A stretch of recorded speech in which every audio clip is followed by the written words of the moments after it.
जय हिंद बच्चों। जय हिंद सर। तो आज का एक हमारा टॉपिक है, टॉपिक का नाम है how to study effective method.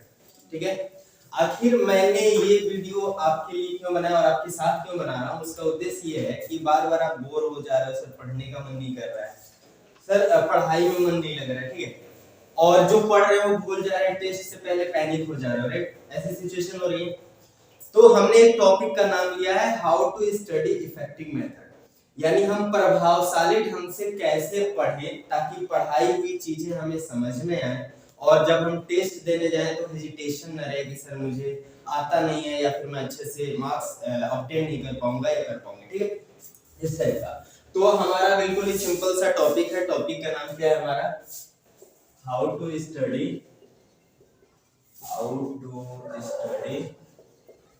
Effective method, प्रभावशाली ढंग से कैसे पढ़ें, प्रभावशाली ढंग से कैसे पढ़ें। अब आप बोलोगे कि सर ये हिंदी इंग्लिश सब मिक्स कर रहे हैं, वो केवल समझने के लिए। ठीक है, हमारा मेन जो टॉपिक है वो है कि आखिर हम पढ़ें कैसे। ठीक है, तो जैसे कि हम लोगों ने नया एक स्टार्ट किया था कि क्लास में हमें कल पढ़ना क्या है वो हमें पता होना चाहिए ताकि थोड़ा बहुत उसका कंसेप्ट हो। ठीक है, और जो हमने आज क्लास में पढ़ा उसका 5 मिनट में पढ़ने के बाद हम रिवीजन कर लें कि आज हमने ये सीखा। एनसीईआरटी जब आप 9th 10th 8th 7th पढ़े होंगे तो आपने ध्यान से गौर से देखा होगा, हिंदी वाली बुक में लिखा होता है जब चैप्टर खत्म हो जाता है तो या फिर चैप्टर शुरू होने से पहले इस अध्याय को पढ़ने के बाद आपको ये जानकारियां होंगी, और पढ़ने के बाद लिखा होता है हमने क्या सीखा। ठीक है, व्हाट वी हैव लर्न, ठीक है, और व्हाट वी हैव स्टडी, हम क्या पढ़ेंगे, व्हाट वी विल स्टडी, ऐसा लिखा होता है। आखिर क्यों लिखा होता है? एनसीईआरटी इतनी बेवकूफ तो नहीं है जी ये हर एक चैप्टर के आगे लिखेगी और हर एक चैप्टर के बाद लिखेगी, नहीं है ना।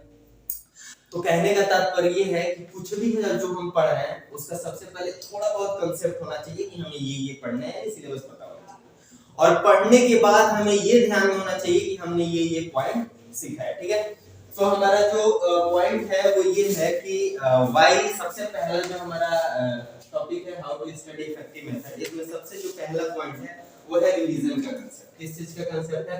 रिवीजन। एक टर्म आता है इंसानों को भूलने की बीमारी है। ठीक है, इंसान भूल जाता है। मान के चलिए आज आपने सुबह उठे, सुबह से कुछ ना कुछ आप काम कर रहे होंगे, कुछ ना किए होंगे, सुबह से उठने से लेकर और सोने के बीच में कुछ ना कुछ कार्य आप किए होंगे। अब एक आप बात बताइए, जब फिर कल सुबह होगा तो आज आपने जो किया है क्या शुरू से लेकर लास्ट तक एग्जैक्टली वो सारी बातें याद रहेंगी आपको? नहीं रहेगी, बहुत ही कम संभावना है कि पूरा A to Z याद है।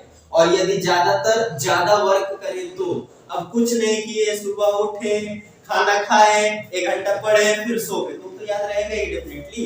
स्कूल गए, कॉलेज गए, ये काम किए, वो काम किए, उस दोस्त से मिले, उस दोस्त से मिले, यहाँ घूमा, ज्यादा कॉम्प्लिकेशन तो क्या याद रहेगा? मैं ये बात देखिए आपको याद रहेगा। ऑलराइट, ठीक है, तो आप महान है, मिस दैट आप अच्छे हैं, लेकिन ये हमारा साइको है। ठीक है, मिस दैट इंसान का माइंड ऐसा है। नहीं ठीक है, यदि आपको लगता है आपको याद है तो वेरी, बट मैं बताना चाहता हूँ हर एक चीज मैं जो रूटीन में करती हूँ वो चीज मुझे याद रहती है। कल दिन में 12:16 पे आपने क्या किया? कपड़े धो रही थी। 12:16। Yes sir. ठीक है, 4 दिन पहले 12:16 पे आपने क्या किया था? 4 दिन पहले 12:16 में स्कूल में थी, 6th पीरियड चल रहा था हमारी, और उस समय आप क्या पढ़ रही थी? पढ़ नहीं रहे थे, हम लोग मस्ती कर रहे थे। मस्ती में क्या करते हैं? कुछ टाइम चला रहे थे। टाइम में क्या चला रहे थे? रील्स वगैरह देख। कौन सा रील्स देख रहे थे?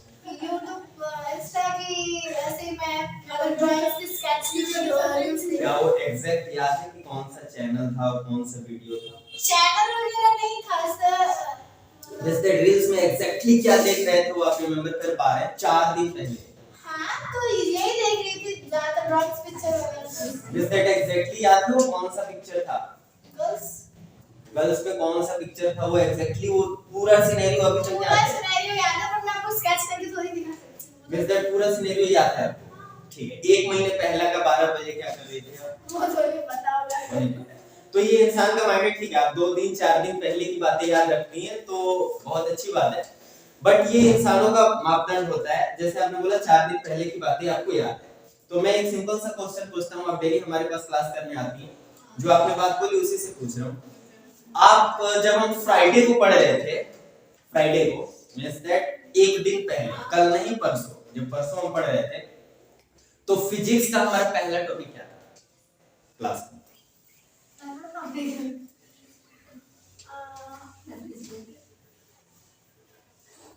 जोर लगाए, जैसा कि आपने बताया कि आपको सारी चीजें याद रहती हैं।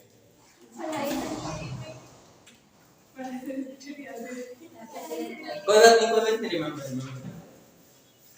देखते हैं आप गलत साबित हो जाती हैं या फिर जो हमारा कंसेप्ट है वो सही हो जाता है। Heat energy, heat is a chapter, वो था टॉपिक, उसके सबसे बारे में पहले पहले तो चैप्टर का नाम क्या था पहले ये बताइए जी।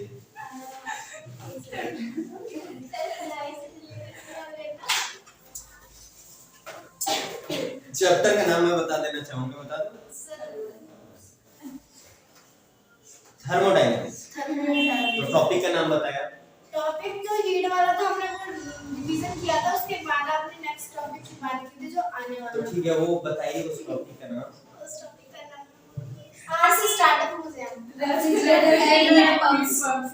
मिस दैट इस बात को आप एक्सेप्ट करती हैं कि इंसान को भूलने की बीमारी होती है? हां ठीक है, तो वही मैं समझा रहा था, ठीक है बस कोई बात नहीं। नहीं, ये हकीकत है, ये मैं नहीं बोल रहा हूँ, काफी एक्सपेरिमेंट्स में रिवीजन हमें करने की आवश्यकता होती है। क्यों होती है वो मैं समझा रहा हूँ कि मान के चलिए आज आप पढ़ रहे हो, वो एक दिन 2 दिन बाद में से आज जितना हम कार्य कर रहे हैं, एक नॉर्मल इंसान, जैसा कि आपने बताया आपको सारी चीजें याद रहती है, तो आप नॉर्मल इंसान नहीं हो, आप एक्स्ट्रा ऑर्डिनरी इंसान हो, ठीक है।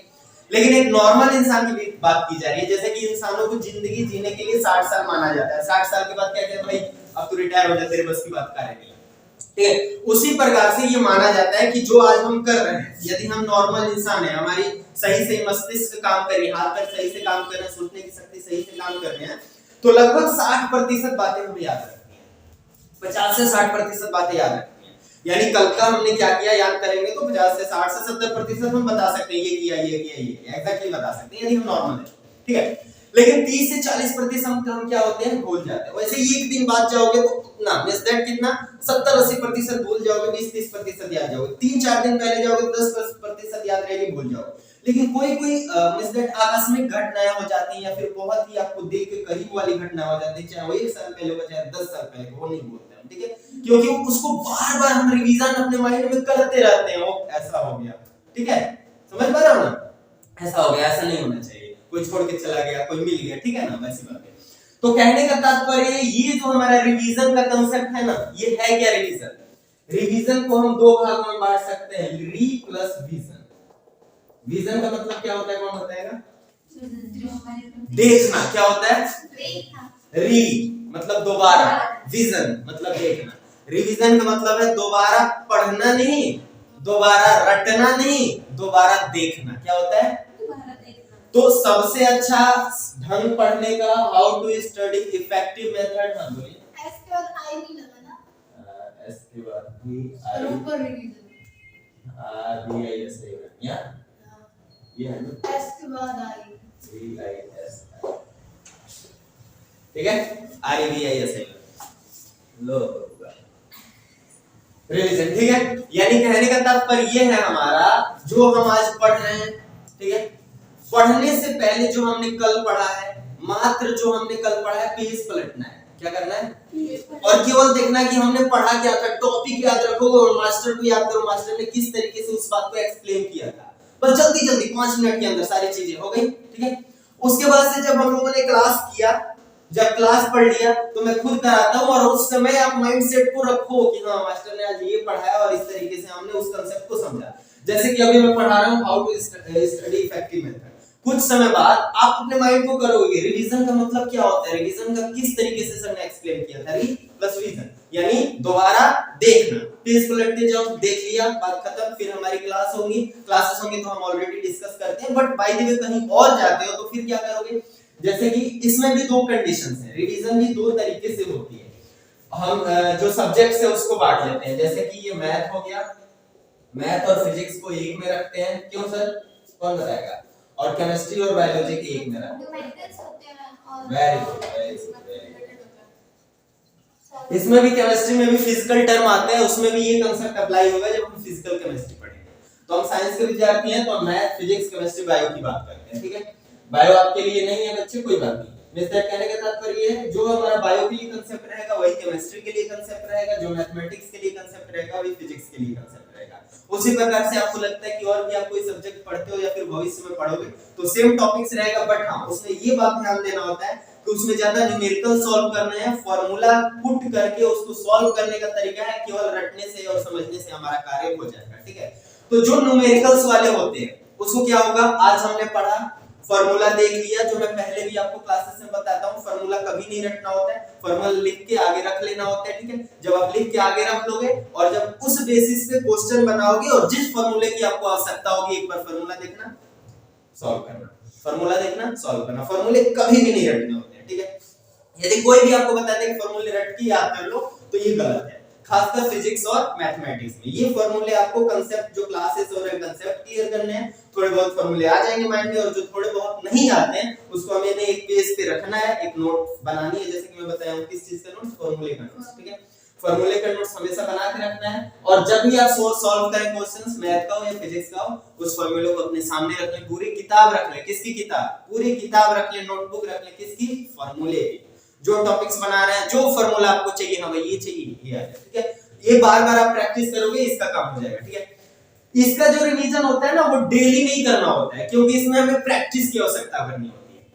लेकिन जो केमिस्ट्री और बायोलॉजी है, ये मैं बातें क्यों बोल रहा हूं, डेली नहीं करना होता है। कहने का तात्पर्य ये है हमारा कि मान के चलो आज हमने केमिस्ट्री पढ़ा है, जो मैंने कांसेप्ट बताया, पहला कांसेप्ट आपने फॉलो किया, क्या कांसेप्ट था कि क्लास से पहले हमने एक बार देख लिया, क्लास हुई उसके बाद देख लिया, और फिर 2 महीने तक छोड़ दिए, तो क्या ये याद रहेगा, नहीं याद रहेगा ना। कहने का तात्पर्य एक दिन देख लिया, फिर 2 दिन गैप करो, फिर 2 दिन बाद देखो, फिर 4 दिन गैप करो, फिर देखो, ऐसे ही आप 1 महीने 2 महीने लगातार देखो तो फिर वो कंठस्थ हो जाएगा, मिस्टेक को भूलने वाली बीमारी नहीं होगी। और 1 साल का जो पेपर होता है बार-बार देखते रहो, पलटते रहो, बार-बार देखते रहो, पलटते रहो, तो वो एक समय आ जाएगा कि अब देखने की आवश्यकता नहीं होगी, सारा कांसेप्ट क्लियर हो जाएगा। मींस दैट कहने का तात्पर्य है जो थ्योरी वाले हमारे सब्जेक्ट्स होते हैं, केमिस्ट्री, बायोलॉजी हो गया या फिर एक्स वाई जेड कुछ भी हो जाएगा, जो थ्योरी वाले होते हैं उसको आप 1 दिन देखो, 2 दिन गैप करो, फिर देखो, फिर गैप करो 2-4 दिन, फिर देखो, हफ्ता दिन गैप करो, फिर हफ्ता में 10 दिन गैप करो, फिर महीने दिन गैप करो, फिर 2 महीने के दिन गैप करो। ऐसे मींस दैट लगातार कंटीन्यूअसली देखने होते हैं, पढ़ना नहीं है, केवल देखना है। एक बार कांसेप्ट क्लियर कर लेना है क्लास में या फिर किसी भी कांसेप्ट से, उसको बार-बार देखना है, पढ़ना नहीं है, केवल देखना है, देखना है, देखना है, हाँ ये पॉइंट है, ये पॉइंट है, और अपने माइंड में कांसेप्ट क्लियर करना है कि हाँ उस समय क्या बताया गया, ठीक है। लेकिन इसमें क्या करना है, कांसेप्ट तो हमें क्लियर करना है, लेकिन बार-बार क्या करना है, हमें प्रैक्टिस करना है। इसमें कुछ डेरिवेशंस होते हैं, ठीक है, थ्योरेटिकल पार्ट्स होती है, उसका कांसेप्ट यही वाला हो जाएगा। जो न्यूमेरिकल्स हैं उसका बार-बार हम क्या करेंगे, प्रैक्टिस करेंगे, ठीक है। तो ये सारी बातें हैं। अगला जो हमारा इसमें बात आती है कि इसमें हमारी जो बात आती है कि सर क्या यही हमारा ढंग है। अगर इसको हम समराइज करें कि how to study effective method, प्रभावशाली ढंग से कैसे पढ़ें ताकि हमें याद रहे। पहला पॉइंट, हमें जो कल क्लास में पढ़ना है उसको थोड़ा बहुत कांसेप्ट क्लियर होना चाहिए। जो हमने कल पढ़ा था उसका पूरा रिवीजन हमें होना चाहिए, यानी वो 5 मिनट देख लेना कि कल हमने ये पढ़ा था, आज हमारा ये टॉपिक है, क्योंकि उससे ही रिलेटेड टॉपिक्स होती है, ठीक है। जैसे जैसे हम आगे बढ़ते जाते हैं तो इस बात का ध्यान रखना है। आगे जब क्लास में हो तो ध्यान थोड़ा सा ध्यान केंद्रित करना है। कुछ टीचर होते हैं बोरिंग, कभी-कभी हम भी बोरिंग हो जाते हैं, तो वो बात नहीं। वैसे कहने का तात्पर्य है अपने आप को एनर्जेटिक रखना है, क्लास में एकदम अच्छे से रहना है। उसके बाद से जब क्लास ओवर हो तो 5 मिनट जैसे हम रिवीजन कराते हैं, यदि कोई नहीं कराया तो 5 मिनट अपने माइंड को खुद खुला रख के, हाँ भाई हमने ये किया, ये किया, ये किया, ठीक है, ये क्लियर। और फिर जब ये आप कल करोगे तो ये सारा कांसेप्ट क्रिस्टल क्लियर हो जाएगा, ठीक है, यानी कोई भी डाउट नहीं रहेगा। ये हमारा तरीका है। और रिवीजन का मतलब ध्यान रखेंगे, रिवीजन यानी दोबारा देखना होता है केवल। और मैथमेटिक्स, फिजिक्स में हम फॉर्मूले लिख के प्रैक्टिस करेंगे, केमिस्ट्री और बायोलॉजी में बार-बार रिवाइज करेंगे। अगर ऐसा हम कार्य करते हैं तो जो बच्चे कहते हैं कि सर हमें भूलने की बीमारी, भूल जाते हैं, वो भूलने की बीमारी नहीं होगी, क्योंकि 90 to 95% जो बच्चे होते हैं वो एवरेज ही होते हैं। कोई गॉड गिफ्टेड नहीं होता है कि सर मैंने एक बार पढ़ा मेरे को याद हो गया, ऐसा कोई नहीं है, ठीक है। इवन बहुत ही रेयर केस में ऐसा होता है कि एक बार कोई पढ़े और समझ में आ जाए और याद हो जाए, ठीक है। तो कहने का तात्पर्य ये, यदि हम कंसेप्ट लगाएंगे तो हमें ना भूलने की बीमारी होगी और ना कोई समस्या होगी, और इस प्रकार से बोर्ड एग्जाम्स में या कॉम्पिटिटिव एग्जाम्स में डेफिनेटली आप कार्य कर सकते हो। एक पॉइंट और हमारा रह गया कि सर टेस्ट से पहले क्या करें। यदि हम ये सारी चीजें करते हैं, तो कंसेप्ट क्लियर रहेंगे, और टेस्ट से पहले बस रिवाइज करना है। रिवाइज मेथड समझ रहे हो ना, रिवीजन का मतलब केवल पेज पलटना है। उसके बाद से जो न्यूमेरिकल्स होंगे फॉर्मूले देख लेने, उस पे एक बार प्रैक्टिस लगा लेने, ये हो गया, ठीक है बच्चों। तो ये रहा हमारा topic, how to study effective method. कोई डाउट्स, कोई क्वेश्चंस? जय जय